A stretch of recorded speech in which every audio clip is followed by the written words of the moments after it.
Quadratic equation जरा एक बार standard form बता देते हैं आपको। स्टैंडर्ड फॉर्म क्वाड्रेटिक इक्वेशंस का अगर लिखा जाए,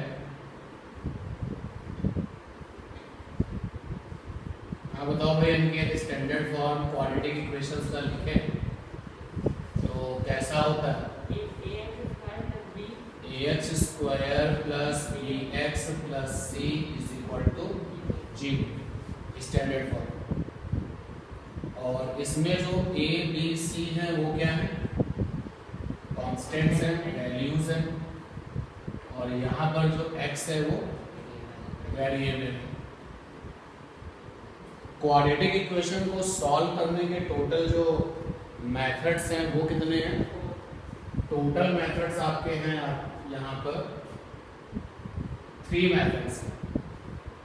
पहला आपका था जनरल मेथड। जनरल वाले मेथड को आपने स्क्वायर मेथड भी कहा था। सेकेंड आपका था फार्मूला मेथड। फार्मूला मेथड को कुछ और नाम भी दिया था, श्रीधराचार्य मेथड। श्रीधराचार्य मेथड।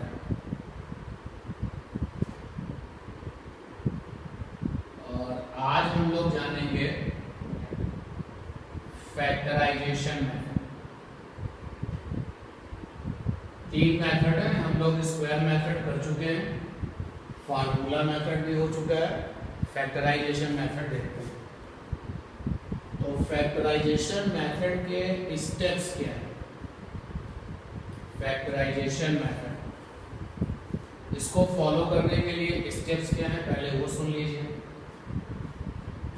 पहला स्टेप ये है कि equation should be in standard form. जो क्वाड्रेटिक इक्वेशन है वो स्टैंडर्ड फॉर्म में होनी चाहिए। स्टैंडर्ड फॉर्म का मतलब होता है या तो आप उसको ऑर्डर के इंक्रीजिंग में लिखते हो या फिर किस में लिखते हो? डिक्रीजिंग में लिखते हो। तो हम लोग इस पहले इक्वेशन को स्टैंडर्ड फॉर्म में लिख लेंगे, और जो हम लोगों की हैबिट थी वो कैसे थी? डिक्रीजिंग ऑर्डर में लिखने की थी।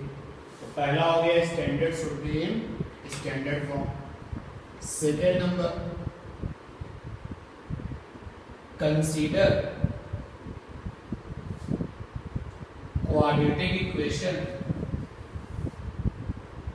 जो क्वाड्रेटिक इक्वेशन है आपकी, कंसीडर क्वाड्रेटिक इक्वेशन। अब आपके सामने जो क्वाड्रेटिक इक्वेशन है उसको आप जो है 3 टर्म में कंसीडर करो। तो consider quadratic equation in 3 terms. कौन कौन से 3 टर्म्स? एक तो आपका हो जाएगा मिडिल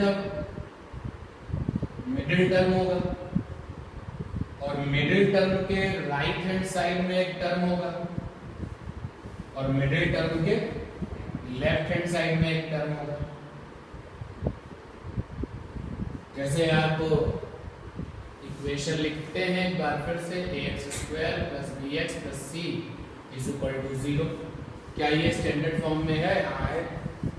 अब अपनी क्वाड्रेटिक इक्वेशंस को 3 टर्म्स में अपने आप को जो है कंसीडर कर लो कि जो क्वाड्रेटिक इक्वेशन है उसमें 3 टर्म है। एक तो हो गया मिडिल टर्म, तो मिडिल टर्म आपको दिखाई देगा, मिडिल टर्म ये रहा। मिडिल टर्म के जो इस तरफ टर्म है उसको देखो, और जो मिडिल टर्म के इस तरफ टर्म है जो उसको देखो। तो मिडिल टर्म में आपको कौन दिख रहा है? bx। तो आपको केवल और केवल कांस्टेंट को देखना है, यानी मिडिल टर्म में हमको देखना है कांस्टेंट को, वेरिएबल को नहीं देखना है। और मिडिल टर्म के राइट हैंड साइड में हमें किसको देखना है? कांस्टेंट को। और यहाँ पर जो कांस्टेंट है वो क्या है? c। वैसे देखा जाए तो इस c के साथ क्या छिपा हुआ है? x की पावर 0, लेकिन हमें वेरिएबल नहीं देखना है, हमें केवल क्या देखना है? कांस्टेंट। और मिडिल टर्म के लेफ्ट हैंड साइड में भी हमें केवल किसको देखना है? कांस्टेंट को देखना है। तो जब क्वाड्रेटिक इक्वेशन आपके सामने आ गई हो तो सबसे पहले आप ये श्योर हो जाओ कि क्या वो स्टैंडर्ड फॉर्म में है। अगर वो स्टैंडर्ड फॉर्म में है तो सो गुड, अदरवाइज पहले आप उसको स्टैंडर्ड फॉर्म में कन्वर्ट कर दो। स्टैंडर्ड फॉर्म में कन्वर्ट करने का जो वे है शुरू से लेकर के और अब तक वैसा ही होना चाहिए जैसे आपने फॉलो किया है। हम लोगों ने कैसा फॉलो किया है, डिक्रीजिंग ऑर्डर में। डिक्रीजिंग ऑर्डर में स्टैंडर्ड इक्वेशन जब आ जाएगा तो उसके बाद में अब हमें अपनी क्वाड्रेटिक इक्वेशंस में 3 टर्म देखने हैं। मिडिल के इधर भी होगा एक टर्म और मिडिल के उधर भी होगा एक टर्म। तो इधर और मिडिल के मिला के कितने हो जाएंगे, 3 टर्म हो जाएंगे। फिर क्या करना है कि मिडिल में किसको देखना है, कांस्टेंट को देखना है। मिडिल के राइट हैंड साइड में भी किसको देखना है, कांस्टेंट को देखना है, क्योंकि ये जो c कांस्टेंट इसके साथ क्या छिपा हुआ है, x की पावर 0। तो मिडिल में कांस्टेंट को देखना है यानी b को देखना है। मिडिल के राइट हैंड साइड में भी कांस्टेंट को देखना है और मिडिल के लेफ्ट हैंड साइड में भी किसको देखना है, कांस्टेंट। अब इसके बाद क्या करना होता है, ये जो आपके इधर और उधर के जो कांस्टेंट है, इधर उधर के constant with respect to the middle term, WRT का फुल फॉर्म होगा with respect to middle term. तो मिडिल टर्म के जो इधर कांस्टेंट है और जो उधर कांस्टेंट है, इधर और उधर के constant with respect to middle term की हेल्प से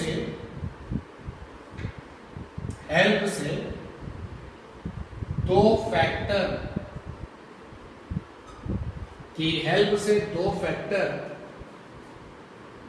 ऐसे निकालने हैं जिनका summation is equal to middle constant term, या फिर जिनका subtraction is equal to middle constant है। जो लिखा गया पॉइंट है उसको जरा समझें।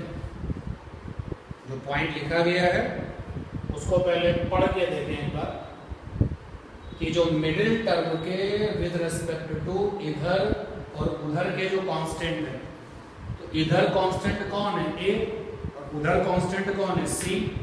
तो a और c की हेल्प से ऐसे दो फैक्टर निकालने हैं जिनका समेशन मिडिल टर्म कांस्टेंट यानी b के क्या है, इक्वल, और या फिर उनका जो सब्ट्रैक्शन है वो मिडिल टर्म कांस्टेंट के क्या है, इक्वल। तो a और c की हेल्प से ऐसे दो फैक्टर निकालने हैं जिनके समेशन से b आना चाहिए या फिर जिनके सब्ट्रैक्शन से b आना चाहिए। अब समेशन से b हम कब लाएंगे और सब्ट्रैक्शन से b हम कब लाएंगे, जब c की वैल्यू प्लस में होगी तो समेशन से हम लाएंगे, और जब c की वैल्यू माइनस में होगी तो सब्ट्रैक्शन से लाएंगे। जो c है आपका, अगर वो c आपका प्लस है तो हमको समेशन से मिडिल टर्म लाना पड़ेगा, और अगर c आपका माइनस है तो हमें सब्ट्रैक्शन से लाना पड़ेगा। तो एक पॉइंट आपका ये और हो गया। अगर आप फैक्टराइजेशन मेथड में इन सारे पॉइंट्स को फॉलो करते हैं तो आप क्वेश्चंस कर पाएंगे। फैक्टराइजेशन मेथड को स्प्लिटिंग मेथड भी कहा जाता है, क्योंकि यहाँ पर आप जो है स्प्लिट करके मिडिल टर्म को स्प्लिट करके दो पार्ट्स में कन्वर्ट करते हैं, and that is why factorization method is also called the splitting method. तो ये वाला पॉइंट और आपके लिए लिख दिया जाए। फर्स्ट पॉइंट ये हो गया, सेकंड पॉइंट ये हो गया, और ये आपका एडिशनल पॉइंट हुआ, that is star point. Star point को बहुत अच्छे से समझो क्योंकि यही बैकबोन होगा। इधर उधर के constant with respect to middle term, middle term के जो इधर कांस्टेंट है, मिडिल टर्म के जो उधर कांस्टेंट है, की हेल्प से, उन दोनों कांस्टेंट की हेल्प से दो फैक्टर ऐसे निकालने हैं जिनका समेशन बराबर हो मिडिल कांस्टेंट टर्म या फिर जिनका सब्ट्रैक्शन बराबर हो मिडिल कांस्टेंट टर्म। ठीक, अब समेशन कब आप जो है समेशन के ऊपर जो है फोकस करोगे, कब आप सब्ट्रैक्शन पर फोकस करोगे? तो अभी आपने बता दिया, इसको भी लिख लेते हैं। अगर हम देखते हैं कि c के पहले प्लस है तो हमें समेशन से मिडिल टर्म लाना पड़ेगा, अगर c के पहले माइनस है तो सब्ट्रैक्शन से मिडिल टर्म लाना पड़ेगा। तो नोट करिए भैया आप लोग।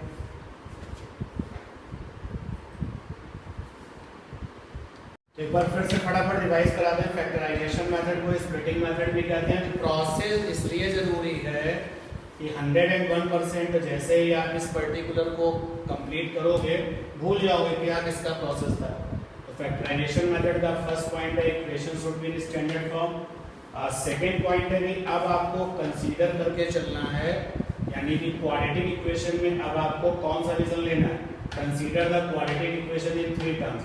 वैसे तो क्वाड्रेटिक इक्वेशंस में 3 टर्म्स होते ही हैं, लेकिन स्पेशली यहाँ पर अब आपसे कहा जा रहा है कि 3 टर्म्स की क्वाड्रेटिक इक्वेशंस को कंसीडर करिए। कैसे कंसीडर करिए? मिडिल टर्म के इस तरफ एक टर्म होगा और मिडिल टर्म के इस तरफ एक टर्म होगा। यहाँ पर आ जाइए, यहाँ पर आप मिडिल टर्म देख पा रहे हैं। मिडिल टर्म के राइट हैंड में एक टर्म है, मिडिल के लेफ्ट हैंड में भी एक टर्म है। हमें क्या कंसीडर करना है? मिडिल टर्म के जो राइट हैंड में कांस्टेंट है उस पर ध्यान देना है, मिडिल टर्म के लेफ्ट हैंड में जो कांस्टेंट है उस पर ध्यान देना है, और मिडिल टर्म में भी जो कांस्टेंट है उसी पर ध्यान देना है। Now very important star point, this one is कि इधर और उधर के जो constant with respect to middle term है, इस मिडिल टर्म के जो इधर का कांस्टेंट है और जो उधर का कांस्टेंट है, इन दोनों कांस्टेंट की हेल्प से, यानी a और c की हेल्प से किसको लाना है? b को लाना है। हेल्प से दो फैक्टर ऐसे निकालने हैं, a और c की हेल्प से दो फैक्टर ऐसे निकालने हैं जिनका की समेशन मिडिल कांस्टेंट टर्म के बराबर हो या फिर और सब्ट्रैक्शन मिडिल कांस्टेंट टर्म के बराबर हो। अब यहाँ पर ये क्वेश्चन आता है कि कब हम अबाउट द समेशन और कब हम अबाउट द सब्ट्रैक्शन पे ऊपर फोकस करेंगे। तो इसके लिए भी आपको पॉइंट आपने बताया था कि अगर आप देखते हैं कि c के पहले प्लस लगा हुआ है, if positive sign is present before c, अगर c के पहले पॉजिटिव साइन है देन समेशन से आपको मिडिल टर्म लाना है। Summation is equal to middle term होगा। और अगर आप देखते हैं कि c से पहले नेगेटिव है, if negative sign is present before c, तो अब आपको सब्ट्रैक्शन से मिडिल टर्म लाना होगा। ये पूरा प्रोसेस कंप्लीट हुआ, बाकी के दोनों स्टेटमेंट में पूरा कर लो। और अब हम कुछ एग्जाम्पल लेंगे, इसके ऊपर क्वेश्चंस करेंगे। 8x स्क्वायर प्लस का माइनस का 26x स्क्वायर सॉल्व करना है। 8x square minus 26x plus का 15 प्लस 15 इज इक्वल टू 0, और हमें ये सॉल्व करना है बाय फैक्टराइजेशन। Factorization method.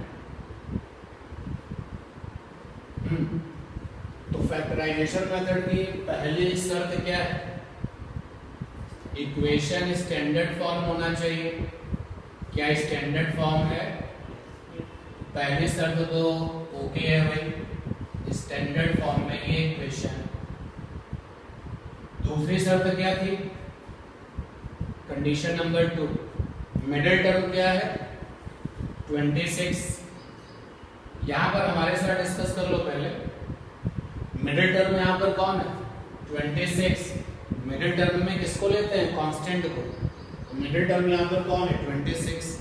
और मिडिल टर्म के राइट हैंड साइड में जो कांस्टेंट है वो क्या है?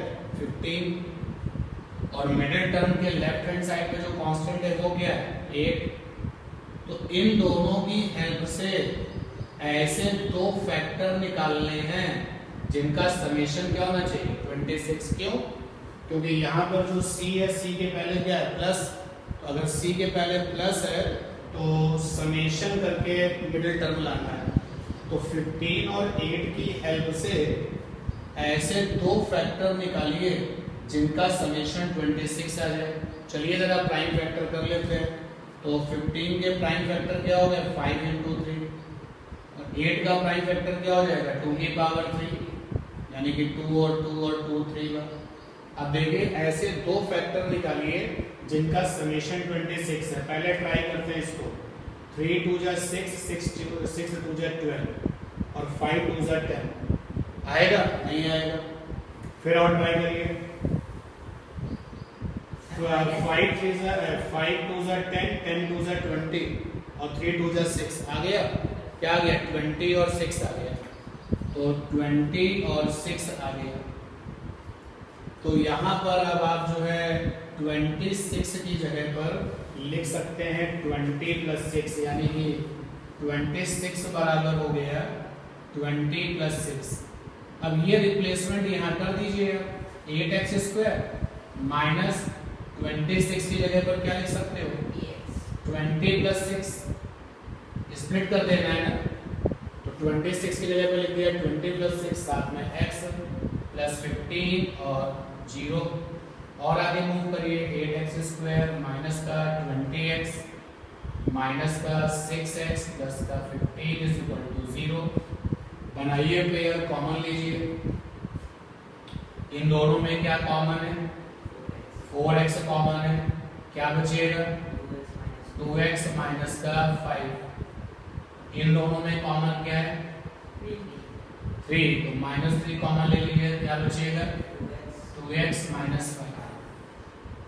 और इन दोनों में होल कॉमन क्या है 2x minus 5, 4x minus 3 = 0। 1 by 1 0 करिए। 2x माइनस 5 = 0, 2x = 5, x = 5/2,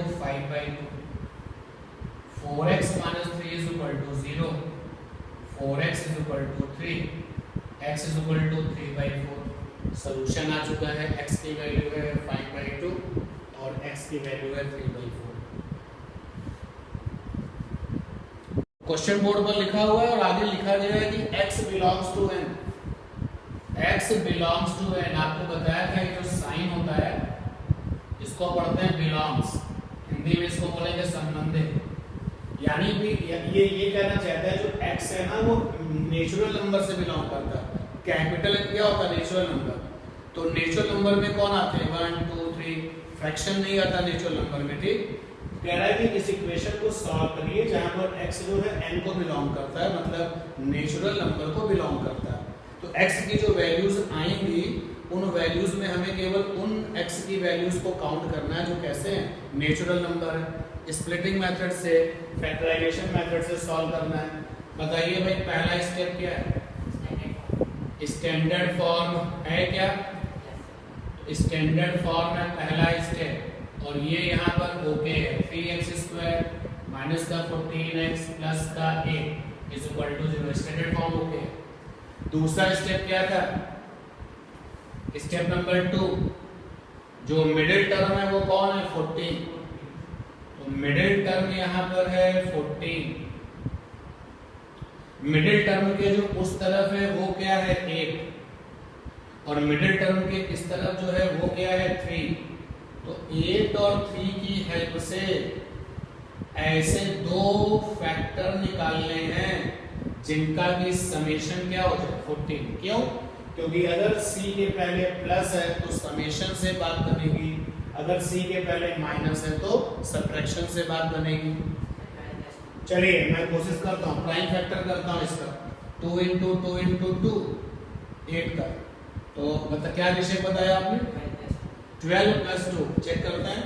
2 2 = 4, 4 3 = 12, 12 + 2 बन गई बात। यानी कि इन दोनों की हेल्प से एक फैक्टर है 12 और दूसरा है 2, तो इन दोनों को प्लस करने से 14 आ जाएगा। ये जो आपने आंसर दिया है इसी आंसर को यहाँ पर इंट्रोड्यूस कर दीजिए। 3x² माइनस 14 की जगह पे क्या लिख सकते हो 12 प्लस 2 साथ में x 8 इज इक्वल टू 0। फिर प्रोसेस को और आगे बढ़ाइए 3x² माइनस का 12x माइनस का 2x प्लस का 8 इज इक्वल टू 0। गलती मत कर देना, ब्रैकेट जब ओपन होता है और साइन नेगेटिव है तो अंदर के साइन क्या हो जाते हैं चेंज हो जाते हैं।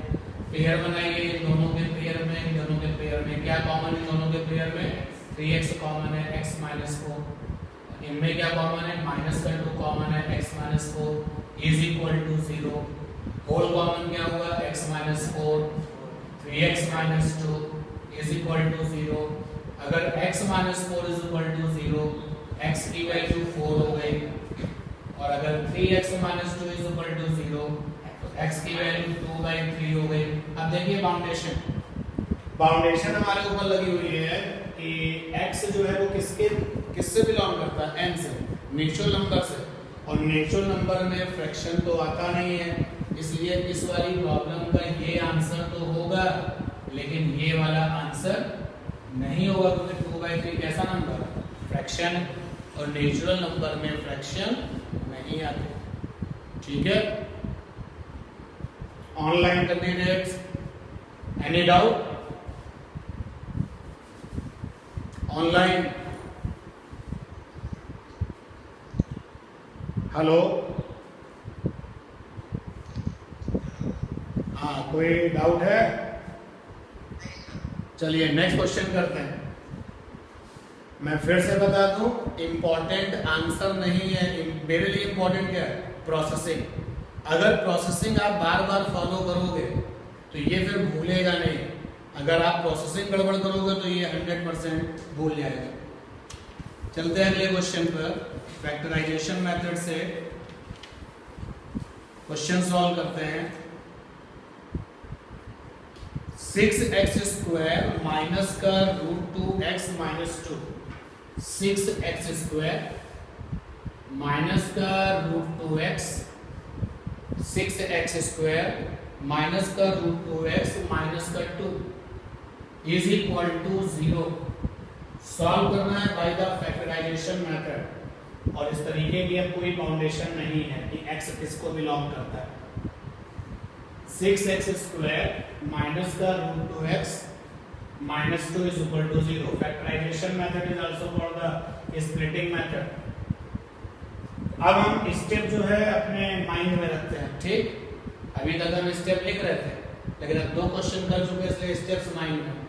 तो माइंड में जो है पहला स्टेप क्या था, should be standard form, already है, स्टैंडर्ड फॉर्म होना चाहिए, ऑलरेडी है। मिडिल टर्म कौन है, मिडिल टर्म है यहाँ पर √2, मिडिल टर्म के इधर कौन है 6, मिडिल टर्म के उधर कौन है 2, तो 6 और 2 की हेल्प से ऐसे 2 लोग लाने हैं जिनका भी सब्ट्रैक्शन क्या हो 2, √2। भाई देखो ना, c से पहले क्या है माइनस, अगर c से पहले माइनस है तो सब्ट्रैक्शन करके मिडिल टर्म आना चाहिए। तो 6 और 2 की हेल्प से ऐसे 2 फैक्टर निकालने हैं जिनका की सब्ट्रैक्शन √2 है। प्राइम फैक्टर करें पहले 6 का, 2 × 3, 2 का तो 2 ही होगा। अब ये √2 कैसे आएगा, देखिए इस वाले 2 से या इस वाले 2 से ऐसे भी लिख सकते हो ना, √2 × √2 2 बार करेंगे तो 2 रहेगा। तो अगर हम ये ले लें 3√2 ले लें और फिर इनको काउंट कर लें 2√2 माइनस का 2√2 तो इज इक्वल टू √2 आ जाएगा। तो कौन से 2 आपके फैक्टर बने, 3√2 और 2√2। अगर हम इन दोनों का सब्ट्रैक्शन करें तो क्या आ जाएगा, मिडिल टर्म आ जाएगा। तो यानी कि 3√2 माइनस का 2√2 इज इक्वल टू आ जाएगा √2। यही रिसर्च, यही सर्च मिडिल वाले टर्म पे अप्लाई कर दीजिए। 6x² माइनस √2 की जगह पे क्या लिख सकते हो 3√2 माइनस का 2√2 x minus 2 is equal to 0। 6x² minus 3√2x plus 2√2x minus का 2 इज इक्वल टू 0। बनाइए पेयर, कॉमन लीजिए। क्या कॉमन है भाई? 3x कॉमन है, तो ये आ गया 2x माइनस का √2। ठीक है, और यहां पर देखो क्या कॉमन है, यहां पर क्या कॉमन है? 2 कॉमन है, √2x माइनस का 1 इज इक्वल टू 0। ठीक, और आगे चलिए। अभी होल कॉमन तो कुछ मिला नहीं, थोड़ा सा अगर ध्यान लगाएं, कंसंट्रेट करें, तो देखिए इसमें अभी भी कुछ कॉमन है, √2 कर सकते हैं कॉमन। भाई ये 2 का मतलब क्या है? √2 का स्क्वायर। तो अगर आप √2 कॉमन ले लेंगे, अंदर आ जाएगा √2x माइनस का 1, और ये क्या बना हुआ है? 2 √2x माइनस का 1। अब आप होल कॉमन देख पा रहे हैं। इस टर्म को अगर नहीं समझा है तो मैं अलग से बताता हूँ। 2x माइनस √2 लिखा हुआ है, इस 2 का मतलब ये बन सकता है ना, √2 का स्क्वायर x माइनस √2। देखो कॉमन क्या बनेगा? √2 कॉमन बनेगा, √2x माइनस 1। अब क्या होल कॉमन आया? होल कॉमन आया √2x माइनस का 1। अगले ब्रैकेट में रह गया 3√2x प्लस का 2 इज इक्वल टू 0। ठीक, इसको करेंगे जब 0, x की वैल्यू क्या होगी? 1/√2, और जब इसको करेंगे 0, x की वैल्यू क्या होगी? माइनस का 2/3। आप चाहो तो इसको फर्दर भी सॉल्व कर सकते हो। ये ऊपर वाले 2 को √2 का स्क्वायर लिख सकते हैं, तो जैसे आप ऊपर वाले 2 को √2 का स्क्वायर लिखेंगे, अपॉन में होगा 3√2, कैंसिल हो जाएगा, तो क्या बनेगा? माइनस का √2/3। ठीक, थोड़ा सा टिपिकल है, क्यों? क्योंकि अभी तक जो मिडिल टर्म थे बहुत आसानी से आ रहे थे, अब हमें थोड़ा सा एक्स्ट्रा माइंड और लगाना पड़ गया।